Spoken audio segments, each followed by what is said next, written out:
Amen, amen. Lord, lead me, guide me along the way. Is that anybody's prayer this morning? That is certainly my prayer, and that is certainly the prayer of our leaders, amen.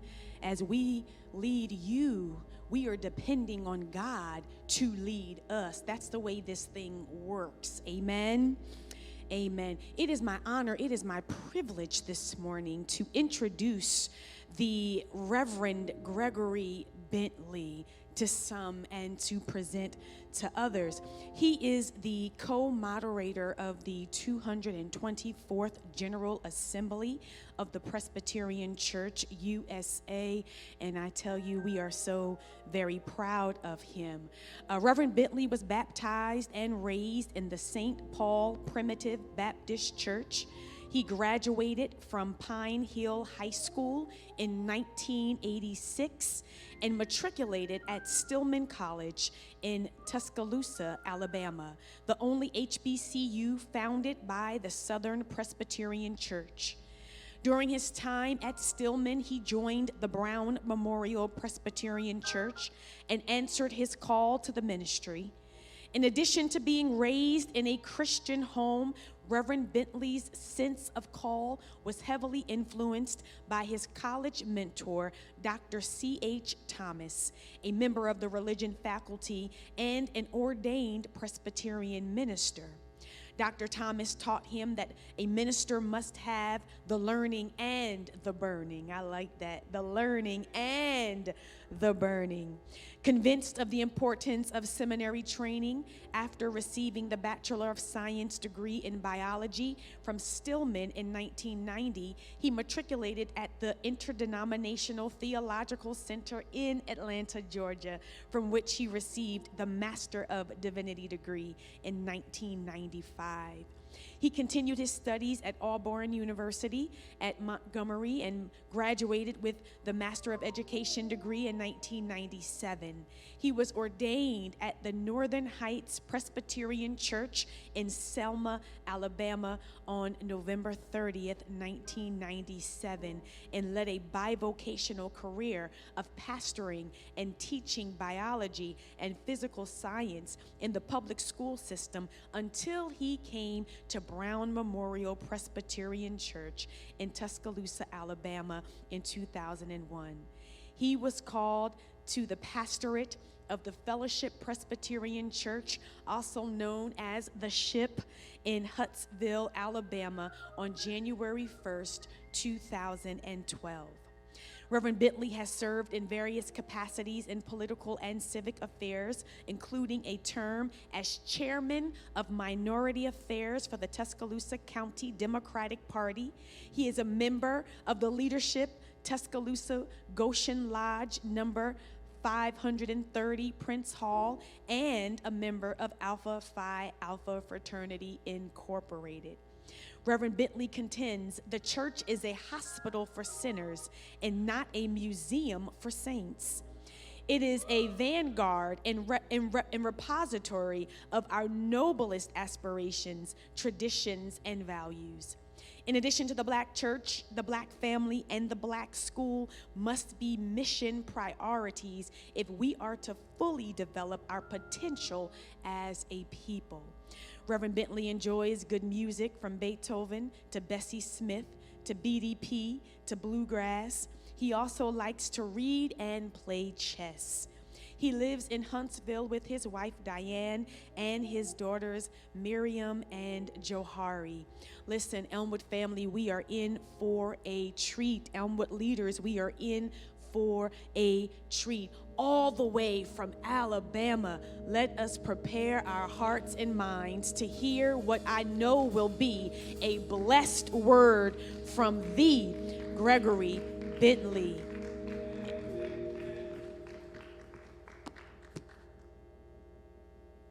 Good morning, Elmwood fam. I am so pleased to be with you this morning. In fact, I am elephant excited, dinosaur delighted, honeymoon happy, and peacock proud to be with you this morning. To be with you this morning on Leadership Sunday. We celebrate with you. We bless God for the good work that you are doing. to advance the cause of God's rule and reign in the Oranges. We thank God for your phenomenal pastor, the Reverend Maria Crompton. Thank God for her leadership. We thank God for how she is rightly dividing the word of truth through her proclamation and her teaching, and most importantly, her example that she sets before you. It is my hope and prayer that this word that I will bring will be of some benefit to you, to strengthen you, to encourage you, and to inspire you to keep on keeping on, to keep working together. For teamwork does indeed make the dream work. God bless you. This morning I want to use as a subject from the text that was read in your hearing.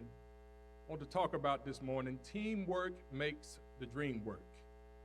Teamwork makes the dream work.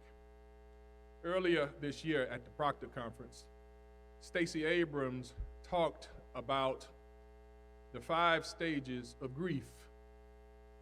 She talked about her own grief and grieving in wake of the governor's race in Georgia that was stolen from her. And make no mistake about it, that race was stolen from her.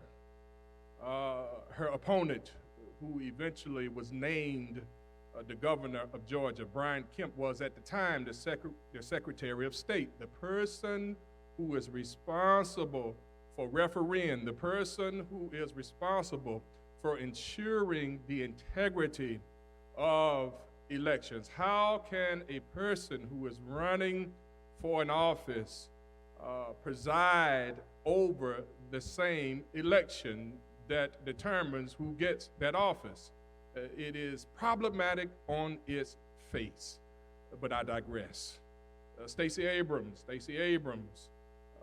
talked about the 5 stages of grief: anger, denial, bargaining or negotiating, depression, and acceptance. We start when we've experienced a tragedy, when we've experienced a negative event, when we've experienced loss, with denial. Oh, that didn't happen to me. Oh, I just imagine that. We go into a state of denial. And finally, not finally, but next, we get angry. Why did this happen to me? How did this happen to me? And then we go into a state of negotiating or bargaining. Well, you know, it's not that bad. Maybe I can go back and try to do something different. I can try to negotiate the outcome. I can try to see the bright side of this thing. And then we realize that it is what it is. And we go into a state of depression. But if we work through the depression, we can finally get to the stage of acceptance. But Stacey added yet another step to those 5 stages of grief: plotting. Oh, I thank God that after that race was taken from her, that Sister Abrams didn't get bitter, she got better. She went to plotting. She went to work. She rolled her sleeves up. She didn't go off and throw a tantrum. No, she went to work. She put her hands in the soil and got to work with other brothers and sisters in the state of Georgia and added over 800,000 people to the voting rolls in Georgia. And I tell you, that was the difference in tipping Georgia this presidential election cycle from red to blue. I tell you, when life throws you a lemon, go get you some water and some sugar and make some lemonade. Don't let your mouth get all twisted and contorted. Make lemonade. When life throws you a lemon, I thank God that we have a modern Deborah in the person of Stacey Abrams, who chose not to get bitter, but got better and went to work and created a situation that is that is potentially transformative, not only for Georgia, but for these whole United States of America. But I would be remiss not to say that that's not the only Deborah we have had in our midst. We've had many Deborahs throughout our sojourn here in America. Harriet Tubman, she was a Deborah. Sojourner Truth, she was a Deborah. Nanny Helen Burroughs, she was a Deborah. I tell you, Mary Church Terrell, she was a Deborah. Fannie Lou Hamer, she was a Deborah. Rosa Parks, she was a Deborah. God has sent us many Deborahs throughout our sojourn here in this wilderness of North America. And even now, we have many Deborahs among us. We have many Deborahs. We have Deborahs who drive buses every day, Deborahs who sweep and mop floors every day, Deborahs who clean hospital rooms and change hospital beds and empty bedpans every day. We have Deborahs who file legal briefs every day. We have Deborahs who perform heart surgery and brain surgery every day. We have Deborahs who bring home the bacon and fry it up in the pan. Yes, thank God for the Deborahs among us who have made our lives better and brighter. But just a minute. I want us to know that in spite of how powerful and how productive Deborah is, Deborah still needs some Lapidopes and Baracks around her. Oh yes, we have been at our best, not when we are fighting one another, not when we are at odds with one another, not when we are at loggerheads with one another, but when we are working together for the common good.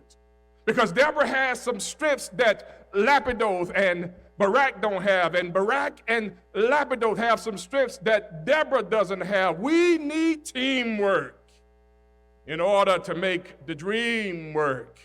Yes, Deborah, you bad all by yourself, but you can become even better, and we can get even more accomplished when we work together and not against one another, when we work to edify and to build one another up, rather than to destroy and tear one another down. Yes, we thank God for Deborah, because Deborah has been an absolute indispensable force in our progress moving forward. We thank God for the Deborahs. We thank God for the black women. We thank God for the Dorothy Cottons and the Ella Bakers and all those women who, in the face of misogyny, in the face of sexism, in the face of patriarchy, kept on keeping on in spite of that and made our lives better, helped us to become more of who God created us to be. Thank God for Deborah this morning. Thank God for the tenacity and the persistence of Deborah. We are much better when we work together, because the simple fact is we can't defeat the enemy that we have before us if we are divided, if we are sniping at one another, if we are tearing one another down. We need to marshal all of our resources to work together to defeat this enemy that we have, because our enemy has 900 chariots of iron. Iron at that time was the peak technology. It was the cutting edge technology of the day. Our enemies have 900 chariots of iron. Our enemies control the legal system. Our enemies control the economic system. Our enemies control the educational system. Our enemy has 900 chariots of iron. But I tell you, Deborah, I tell you, Lapidoth, I tell you, Barak, if we work together, we can defeat this formidable enemy. But we cannot defeat this enemy tearing one another down. We cannot defeat this enemy sniping at and dragging one another and demonizing one another. Yes, we have to bring all of our resources and all of our resourcefulness, all that we have to the task, to the project of defeating this enemy with 900 chariots of iron. And I believe this powerful and provocative story has a lot to commend to us as to how to make teamwork make the dream work. What are you talking about, preacher? Well, I think the first thing that we see in this powerful and provocative text is the gift and the resource of imagination.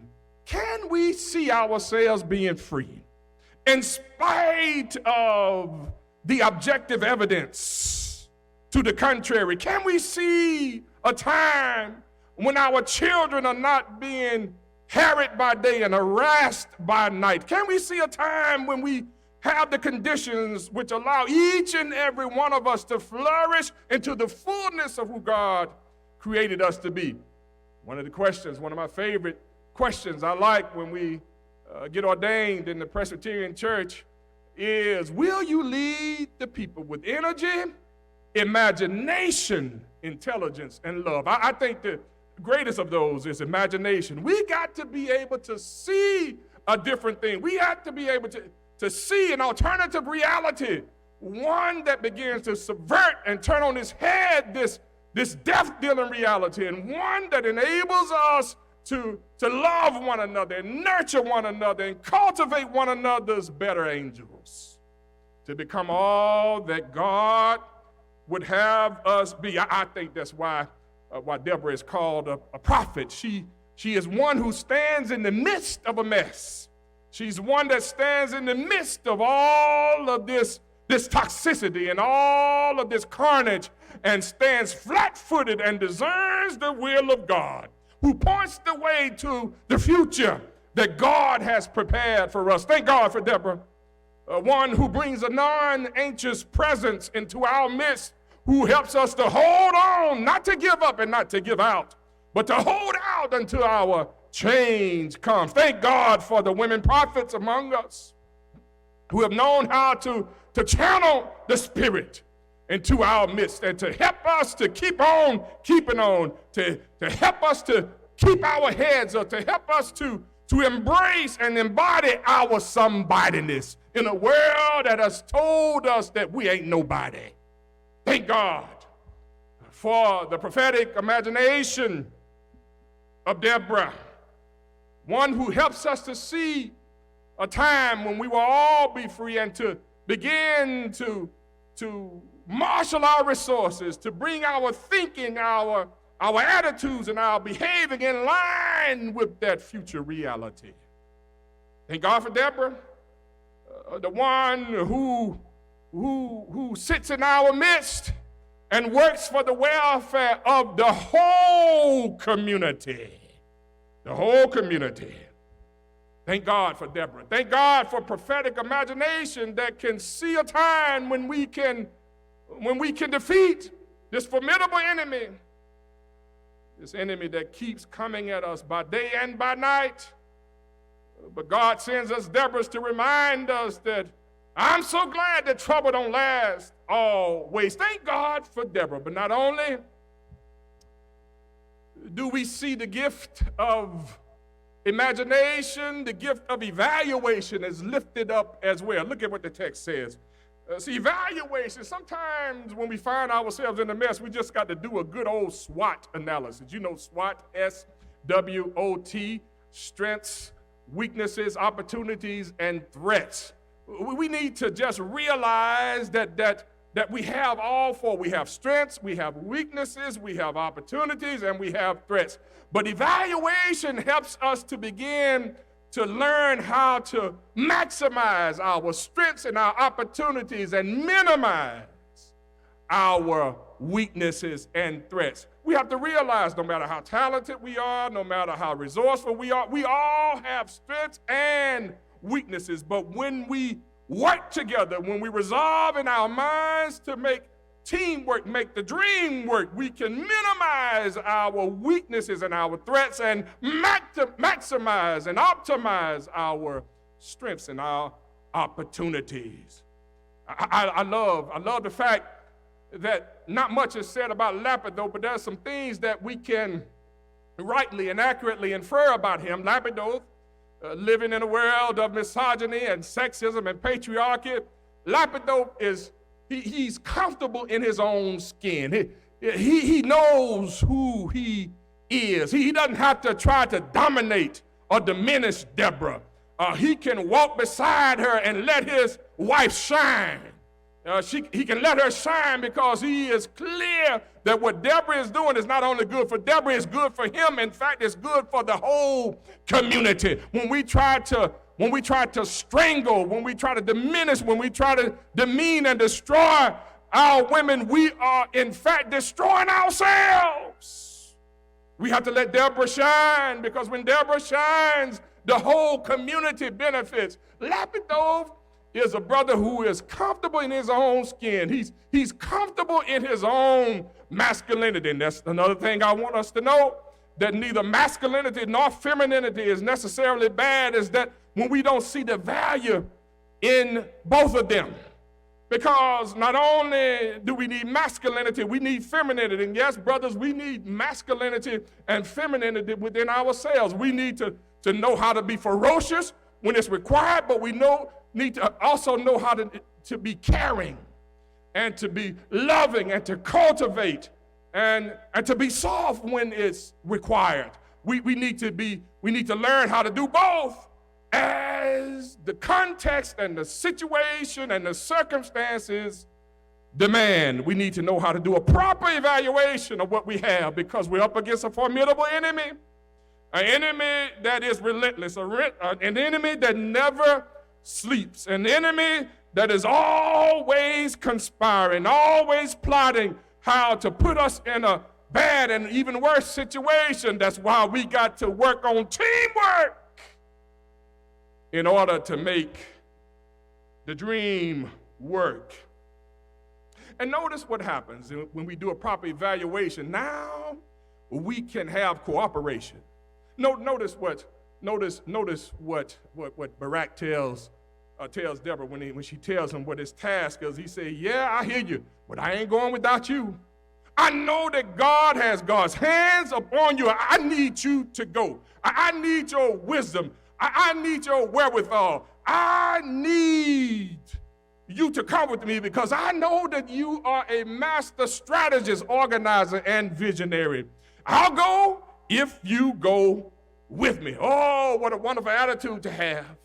Not putting the woman down, not putting the prophet down, but recognizing that we need each other to work together, to cooperate, to defeat this enemy of 900 chariots of iron that we are up against. We need cooperation, not separation. We need to work together for the common good. And when we have cooperation, when we work together, when we make teamwork, make the dream work, we will see neutralization. We can defeat our enemies that continue to come at us with mass incarceration, our enemies that continue to come at us with miseducation, our enemies that keep coming at us with declining wages, our enemies that are relentless in their devilment, as my grandmama would say. If we work together, we can neutralize the designs and desires of our enemies. I declare we can. Our unity is more powerful than an atomic bomb. Now, I'm not saying that we should deny the differences that we have. I'm just saying that we got to find a way to work this out, or either we will perish tragically and separately if swoops. We got to learn to live together. We got to learn how to say we're sorry. We got to learn how to own our own mess and how we've hurt one another and how we've done one another wrong. We got to learn how to give and to ask for forgiveness so we can get down the road together to freedom. Walk together, children. Don't you get weary. There's a great camp meeting in the promised land. Walk together, work together, pray together, praise together, love together, until justice rolls down like waters and righteousness like an ever-flowing stream. Teamwork indeed makes the dream work. Amen.